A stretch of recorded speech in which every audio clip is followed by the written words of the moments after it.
Hi, I'm Kevin, And I'm Amanda. and we are serving up All that jam.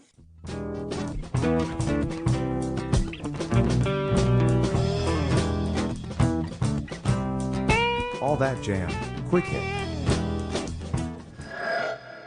Catching up with Kuh Nives. I see you guys made some moves recently, adding Josiah there. You want to talk a little bit about how that came about? His first show was what, about 6 months ago? Yeah, I think it was at the end of July. We actually kind of spoke about it, I believe, in June. We had a three-set show coming up at Kenny's West Side Pub here in Peoria, Illinois, and we kind of tossed around the idea of possibly adding some guests with us. You know, we have a lot of friends that play music, so kind of just seeing if we could add some people and maybe kind of jam or. And then we kind of spoke more about it, and I suggested that maybe we try to have Josiah play with us. And it started kind of thinking about approaching it as a single set. So just trying to target one of those three sets to have Josiah play some tunes with us. Quickly turned into two sets. So he ended up actually playing two of the three sets with us, and it possibly could have turned into three. We kind of had maybe the busiest month of the band in July. We had a lot of shows locally, as well as we traveled for a couple too. So yeah, we ended up pulling it off where we did two of the three sets with them. So Has the set list changed? Have you guys had to drop any songs that you didn't feel like worked with the keyboard? we definitely haven't had to drop any. We've had to just slowly get Josiah learning the tunes. You know, I think we have a pretty good catalog of 30, 40 plus tunes that we've been playing.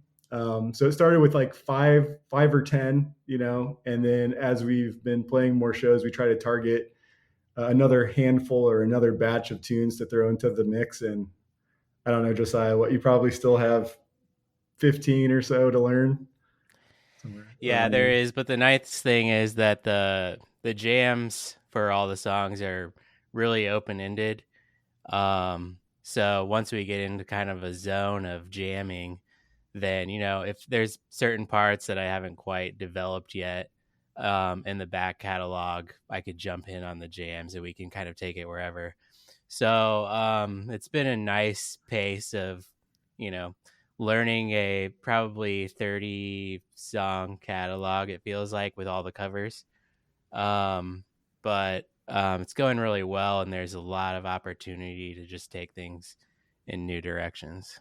hmm Has that changed communication on stage? Just thinking about kind of that open ended piece. Are you having to do anything different to kind of signal or, make transitions, or is it kind of just coming together? So we have a talkback mic on stage, and I honestly always forget to use it. Right on. So primarily, you know, Doug, our drummer, and Pup, our bass player, you know, we've been playing together for years now. So, and we've been playing a lot of these tunes now for, I don't know, three or 4 years. So we kind of know the transitions, know when it's getting to the point where we're going to go back to, you know, whatever part we go back to after the jam. I would say we're still kind of doing that same approach, but our transitions have been a lot cleaner. I would say having Josiah in the band with us. Reason for that is I would say that the way that we've been jamming has kind of progressed. You know, typically in the past when we would jam, we would have a lot of loops or drones going.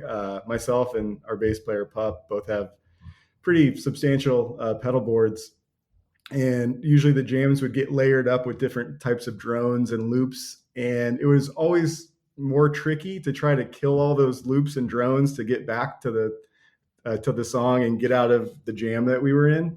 There's a lot less of that with Josiah now. We haven't had to like artificially manifest a fourth member like we've had to in the past, where Josiah's up there adding to the jams and really bringing a whole new layer to it. And when we do transition, then it's a lot less of, killing whatever signals are going through the amps, and it's more organic, I would say. Mm-hmm. I was gonna say, I know that you all had supported Squeaky Feet. I think that was at the beginning of this month, right? A couple of weeks Yeah. ago, in Indianapolis. How was that? I was stoked for you all because they were just out here in Colorado recently. Yeah, it was great. What we heard of them, yeah, it was awesome to get to talk to them and meet them, and then catch their set. So it was cool.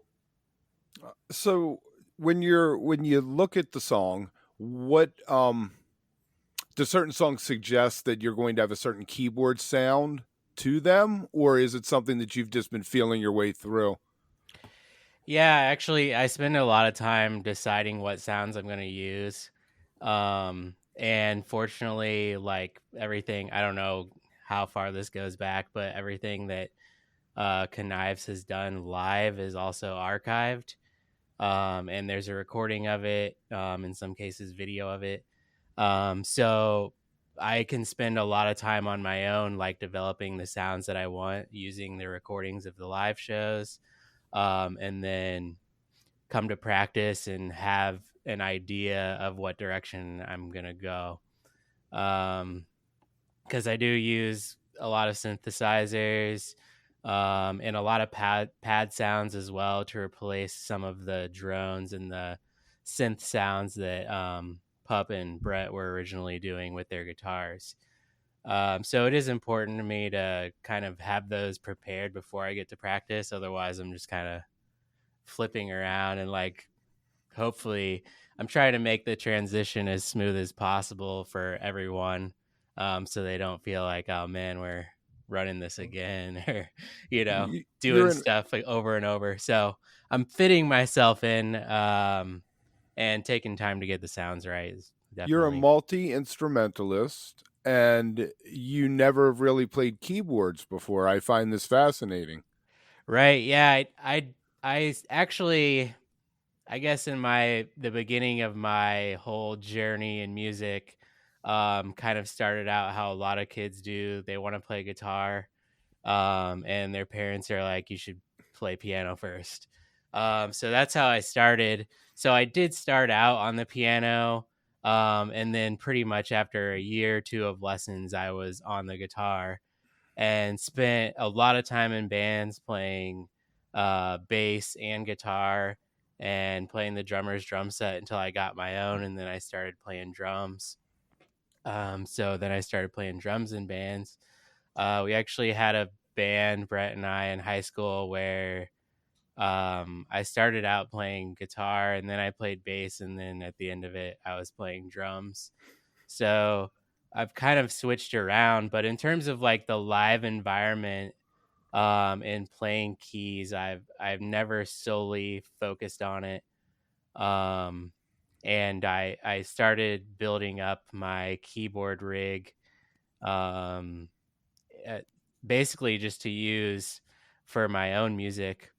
Um, and once I had it, it kind of just serendipitously became the piece that Knives needed, to give them space and continue to develop their sound. Have you guys recorded anything studio wise since the keyboard has been added, or are there plans to? Yeah, um, we're actually working on a full length album right now. It started as a 3 piece, um, and I would say I don't know, it's probably going to be out middle of 2024, I would expect. And as we're kind of layering it up, Josiah is also putting keyboards on it, so it will be all four of us on the recording. And it's still all instrumental, right? All instrumental. Yep. Very nice. And that's the plan going forward, to continue in that. Yeah, yeah. We've kind of tossed around the idea of vocals, but I think we all sort of agreed that we have something unique going with the instrumental music. We all like instrumental music, so it's something that we want to kind of keep going with. And still work on unique compositions that don't have vocals. Stucky from Surprise Chef said to us the best part about not having a vocalist is not having a vocalist. I like that.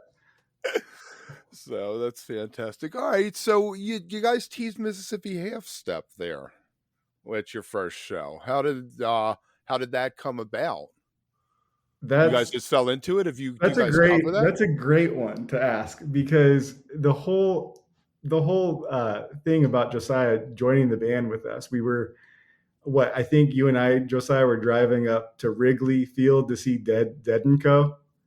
And we had a really good trip going to see Dead and Co. at Wrigley. We were listening to some tunes that, Kuh Nives has, as well as some covers, and kind of just talking through what it would be like to have Josiah playing keyboards on it. So we were kind of tossing around some ideas there. A couple of weeks later, Josiah and I also drove up to see Goose in Chicago. They also played Mississippi Half Step. So we saw Mississippi Half Step twice.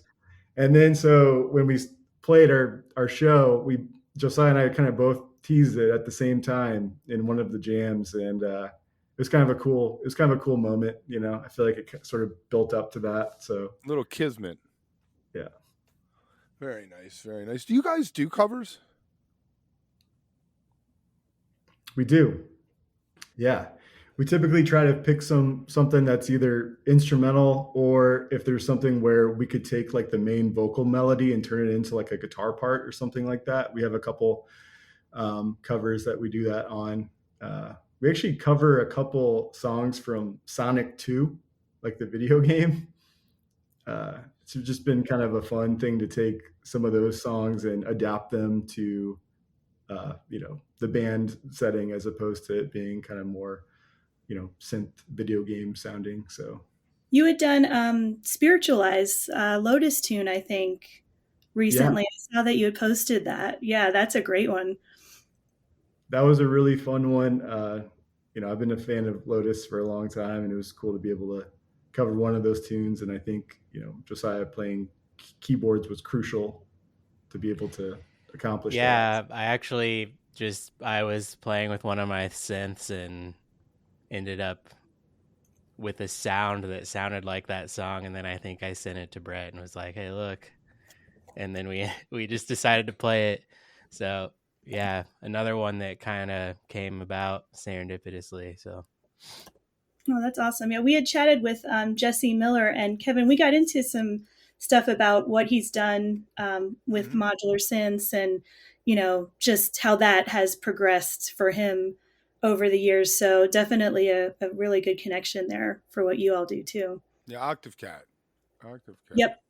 And we also talked to Luke Miller, who has something called Sugar Nova, which is indie electro pop duo that he does, which is fantastic. If you haven't heard it, you should check it out. Very, very, both of these things, Amanda, aren't they so different from what Lotus does? I love it. Yeah. Yeah. Everybody kind of gets to show their other sides of music love, Yeah.